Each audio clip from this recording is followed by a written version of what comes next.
Sammy Gyamfi has the fixation of constantly putting out lies and falsehood and wants everybody to... Let me tell you, there is nowhere that in this country the NDC completed 50 e-blocks. It's a lie, it's a falsehood, it's a consistent lie he's put out there. When you go to Parliament, Alfred, don't interrupt me, please.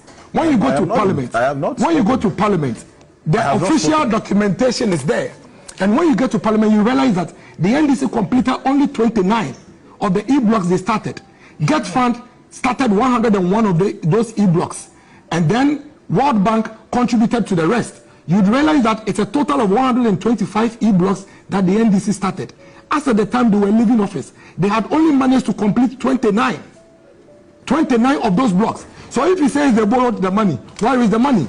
We have had to come and complete those 30, we've completed almost 30 blocks in addition to their 29. Now the point is this, you sit here, you speak of debts, and yet you refuse to tell the people that the e-blocks that you built in the bushes, hundreds of kilometers away from the communities, without dormitory blocks, you left them there and this government has come to complete them. I have just given you a list of secondary schools that have been built by this government from scratch to correct that falsehood and consistent palpable lie. For some strange reason, he's been saying this lie for 5 years. And for some reason, my party and my government has also refused to call him out. It is a lie, it is false. All the communities I have mentioned to you, when you go to those communities, you see the school. But let me even tell you something.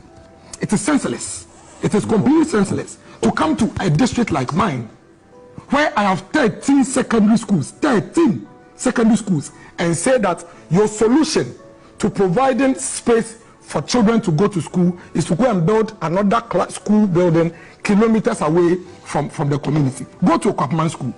The level of infrastructure in Okwapman School alone, classroom blocks, dormitory blocks, dining halls, is about 20 of e-blocks put together.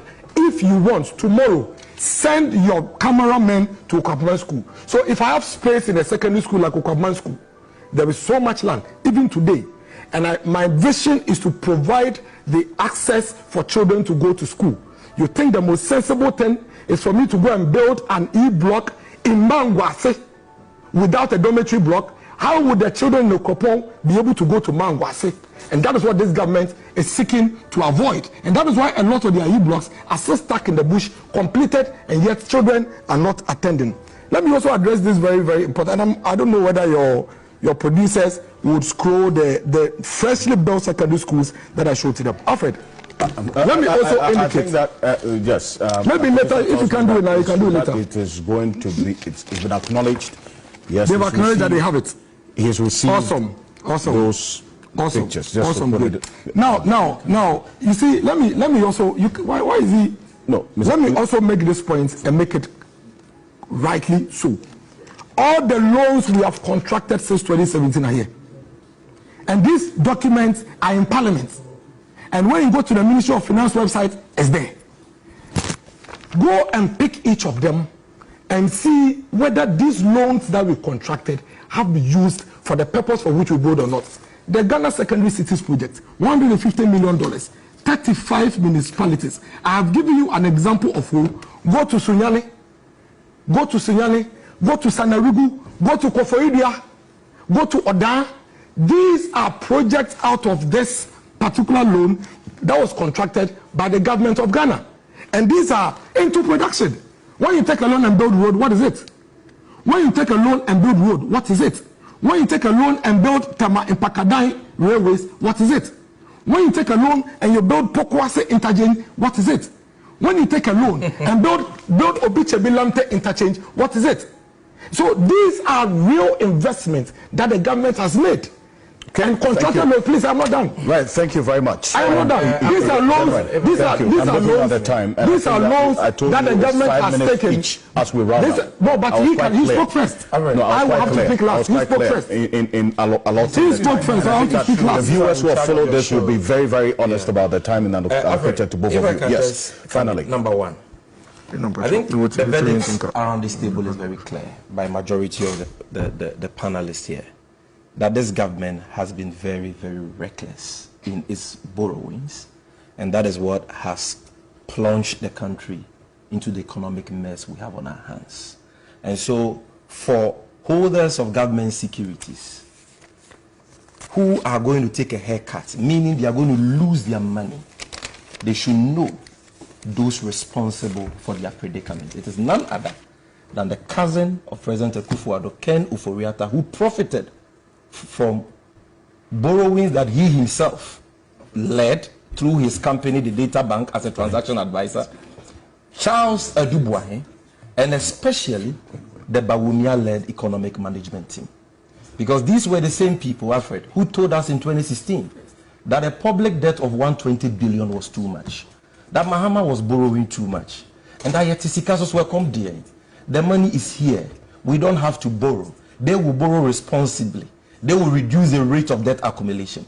So if our public debt has ballooned from 120 billion to over 400 billion, if debt servicing has ballooned from about 10 billion to now 50 billion, a 500% increase, if debt to GDP has moved from 56% as of December 2016 to now over 90%, and our economy has moved from B- to now below junk status, it is the handiwork of Ken Ofori-Atta, Dr. Bawumia, and Nana Addo Dankwa Akufo-Addo, and they must be held responsible. As for the lies Dennis continue to peddle, we don't have to give him any attention. You know why?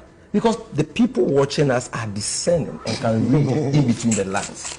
You have sat on this platform and lied that when the NDC took office in 2009, we had money sitting in an account for the Eurojet Hospital projects. I have proven you wrong because you have no humility and integrity in you. You have not even been able to apologize for that. You have no shame. The school projects you have sent to your producer, and I'm very happy you didn't show it. Go to Abomosu and find out when the sword was cut for that project. The sword was cut by His Excellency John Dramani. Can you imagine? All the schools you have mentioned are all projects that have their roots in the next NDC Mahama government. My brother, let me put it on record. Why are you so jittery anytime I'm speaking? Why are you always behaving like a witch in a Holy Ghost filled church? When I'm speaking, can't you come and have my time? Let me make my. You gave me 5 minutes. Yes. Let me have my 5 minutes. It's a minute left for you. Now he speaks. You see, shameless people. They speak about we are borrowed for Pokwasi interchange. We are borrowed for Obechebi Elante interchange. This clearly means that this man sitting here has no respect for truth. Because anybody watching me, just Google it. Because of time, I can't do that. Google it. Parliament approves loan for Obechebi Elante interchange, Pokwasi interchange. All that was done in 2016 under the leadership of His Excellency John Dramani Mahama. So, my brother, you have very little to show for the unprecedented resources you have had. For the records, the whole market project was built and almost completed under the Mahama government. All right. Abetifi was built under us. You should have completed it by now. Today it is at the mercy of the weather because you abandoned it for years. You should at least have some respect for the people of this country. Sammy the people of Labadi, the people of Shama, who you have deceived. You promised them hospital. National Communications Officer of the NDC to provide and let me say this, Dennis Miracles, you were supposed to I just wanted to put it on record. You were supposed to come in. I was supposed to start with you, but you were supposed. You told me you were supposed to start. You want to wrap up. So you told me you were supposed to start. Apologize for the lie. Dennis Miracles Aboagye is the director of local government decentralization and rural development at the presidency.